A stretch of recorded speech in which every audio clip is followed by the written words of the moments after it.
Hi, this is Daniel Hampton on behalf of ITNewsYouCanUse.com and ComputerXDFW.com, and this is a review of the DSM3 Studio Monitors by ITNewsYouCanUse, as requested on the forums of ITNewsYouCanUse.com. First, just a bit about my experience with ITNewsYouCanUse.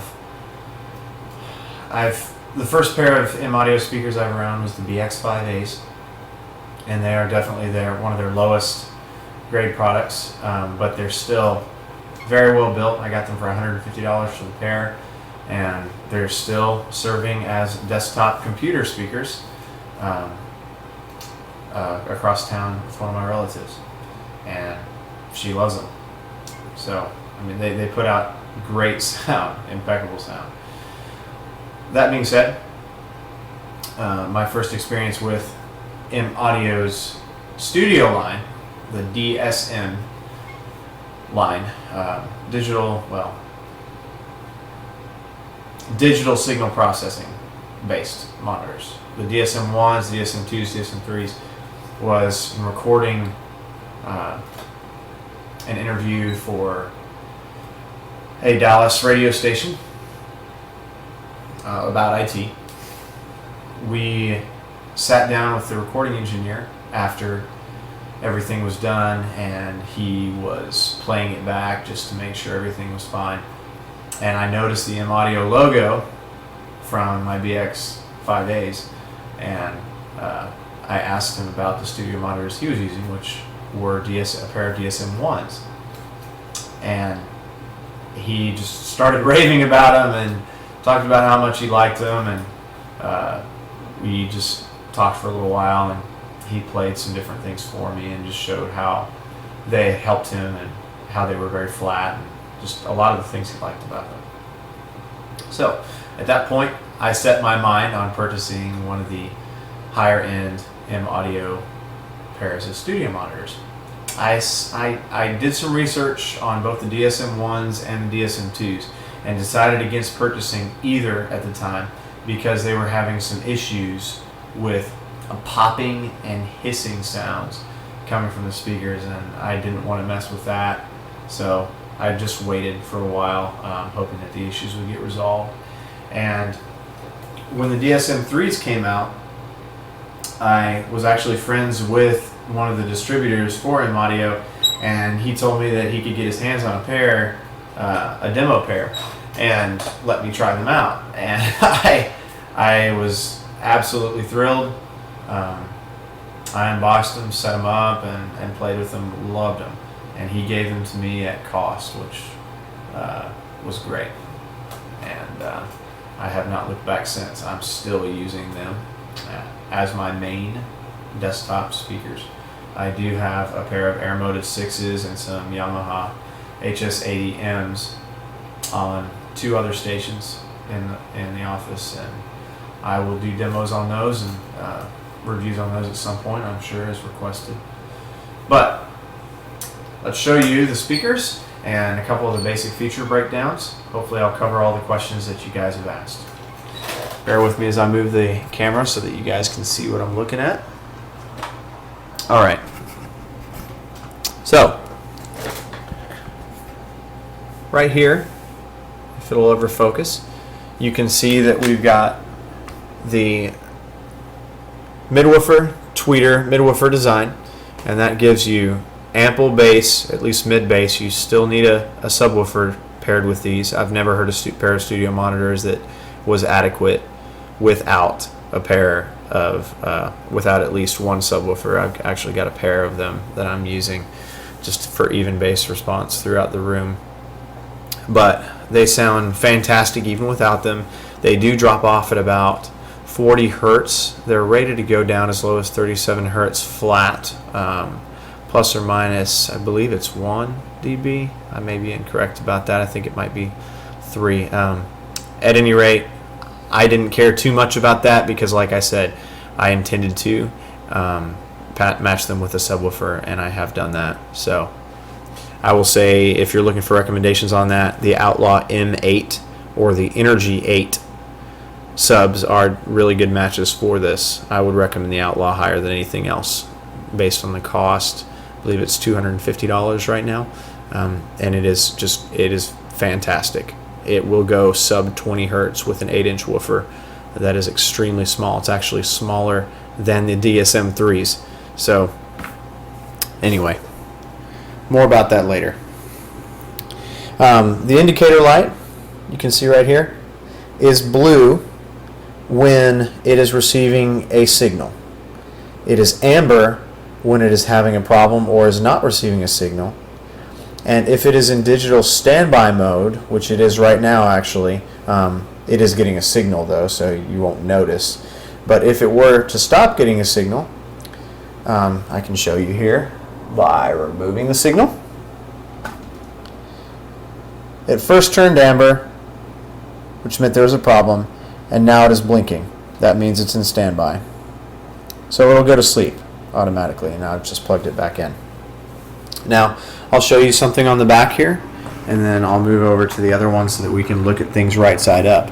But if you look over here, you can see that I have the standard RCA SPDIF that's going into the SPDIF in from my computer, an equalizer, and then the SPDIF through, which is going over to the other one. And you'll also, I want to note here too that I'm using just a standard RCA cable for both. It is a digital signal. You are not going to get signal degradation unless you're going over an extremely long run, which I don't recommend that you do anyway.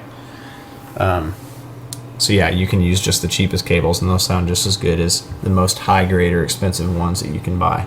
And I'm not kidding about that. Please do research just so that you can see that I am indeed correct. There's no point in wasting money there.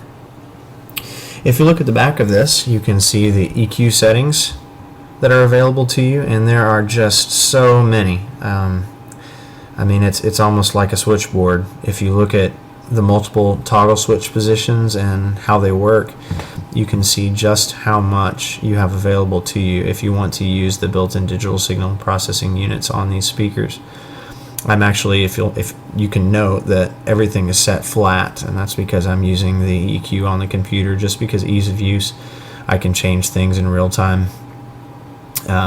You'll also notice right down here you can switch between 220 and 110, which is very useful for those of you in Europe. It's just like a standard computer power supply. It's using a 3-prong adapter. And you'll also note that the volume trim, I bumped it, but it's actually turned all the way up. And I'm doing that because, like I said, I'm controlling everything on the computer EQ. So you do have, you'll note, a number of options available to you in terms of input. I've tried all of these actually. You can use AES as your second option for digital input, or TRS, or XLR. And you do have trim options for these as well. You have a toggle switch, so you can choose what signal you wish it to display if you're using the digital. Obviously, if you're using the analog, it's going to just put out whatever you send to it. And that will change here: digital standby, digital, and analog mode on the input selector. And this is a vented design, as you can see. It does very, very well though in terms of performing with a flat frequency response. Let's move back over here.